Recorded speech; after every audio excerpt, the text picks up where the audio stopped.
Si Baroar adalah sebuah legenda yang mengisahkan tentang asal-usul orang-orang Mandailing yang bermarga Nasution di daerah Sumatera Utara, Indonesia.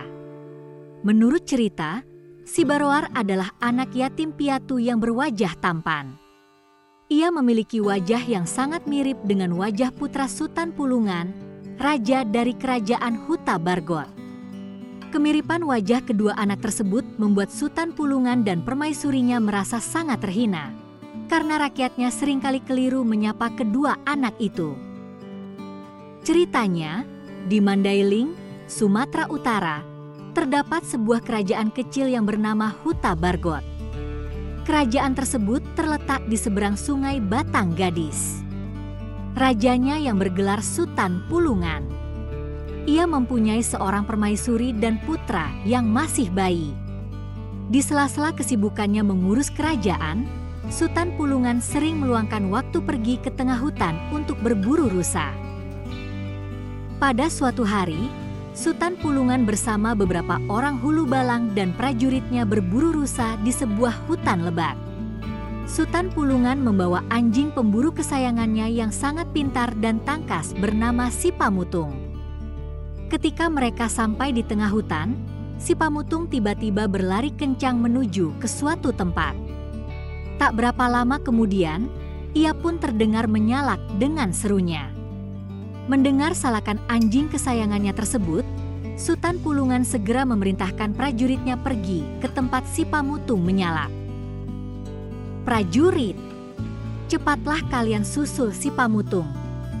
Aku yakin dia pasti menemukan rusa," seru Sutan Pulungan kepada prajuritnya. Mendengar perintah itu, beberapa orang prajurit segera berlari ke tempat Si Pamutung menyalak. Setibanya di tempat itu, mereka melihat sebuah banyangan perempuan berkelebat lari dari bawah sebatang pohon beringin besar. Sementara Si Pamutung masih terus menyalak. Ketika para prajurit tersebut mendekat dan memeriksa ke bawah pohon itu, tampaklah seorang bayi laki-laki tampan terbaring di atas sebuah batu besar. Tak berapa lama kemudian, Sutan Pulungan pun tiba di tempat itu. "Hai, prajurit, mana rusa itu?" tanya Sutan Pulungan. Ampun, Baginda." Ternyata Si Pamutang menyalak bukan karena menemukan rusa, tapi seorang bayi, jawab seorang prajurit. Apa katamu?"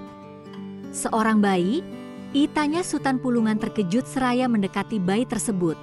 Siapa yang meletakkan bayi di atas batu ini?" Sutan Pulungan kembali bertanya. Ampun, Baginda, hamba juga tidak tahu. Tapi saat baru tiba, hamba dan prajurit lainnya melihat seorang perempuan berkelebat dengan sangat cepat meninggalkan tempat ini.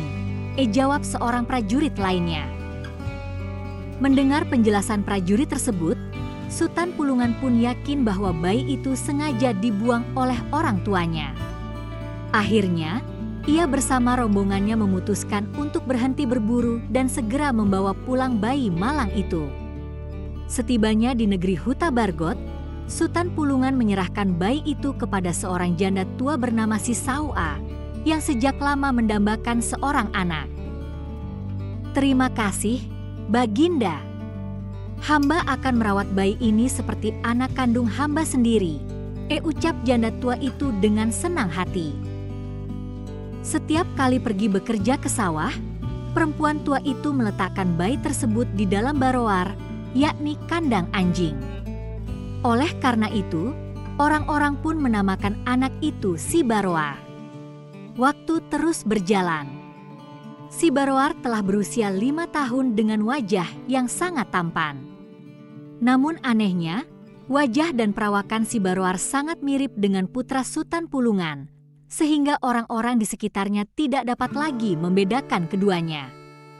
Orang-orang sering keliru menyapa ketika bertemu dengan salah seorang dari kedua anak tersebut.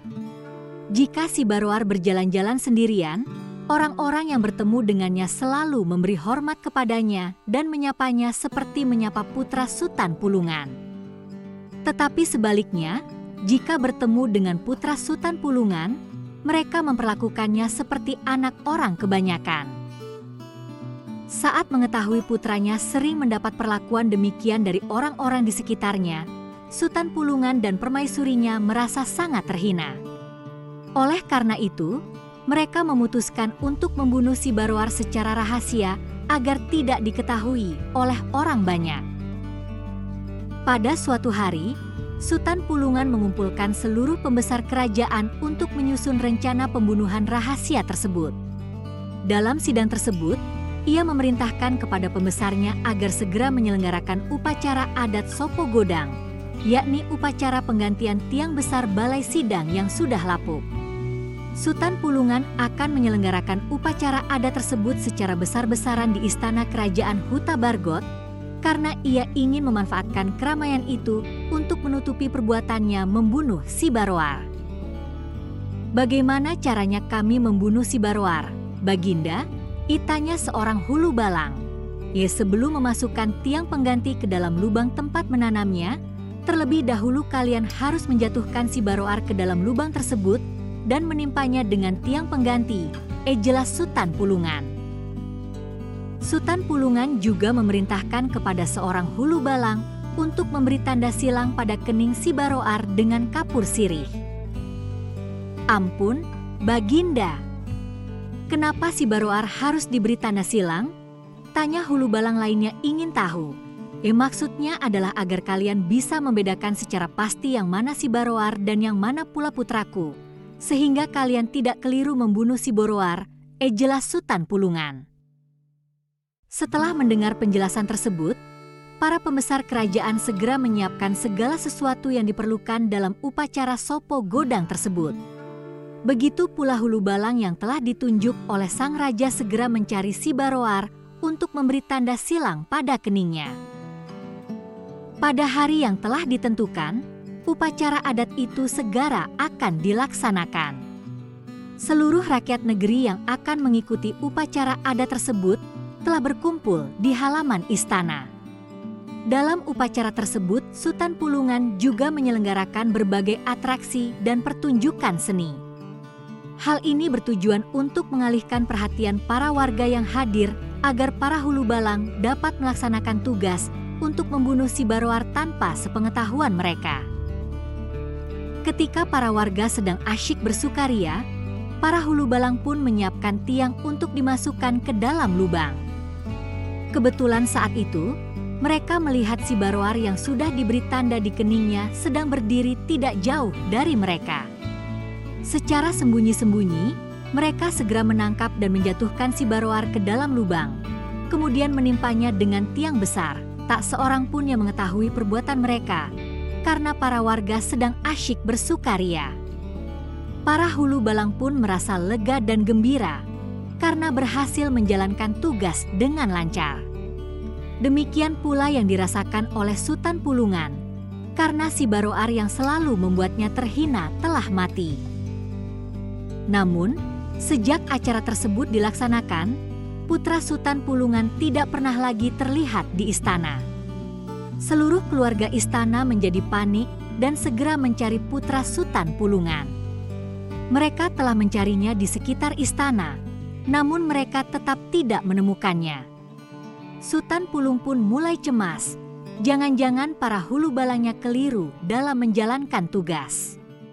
Untuk itu, ia pun segera mengutus seorang hulu balang pergi ke rumah si Sawa untuk melihat apakah si Barowar masih bersamanya.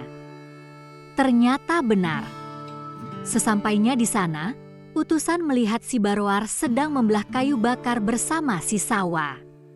Ia pun segera kembali ke istana untuk melaporkan hal itu kepada sang raja. Ampun, Baginda. Ternyata si Barowar masih hidup. Ia masih bersama janda tua itu, lapor utusan itu. Mendengar laporan itu, Sutan Pulungan langsung naik pitam. Ia sangat marah kepada para hulu balangnya yang telah keliru menjalankan tugasnya. Hai, para hulu balang, kalian telah salah membunuh. Anak yang kalian masukkan ke dalam lubang itu adalah putraku, bukan si Barowar. Seru Sutan Pulungan dengan wajah memerah.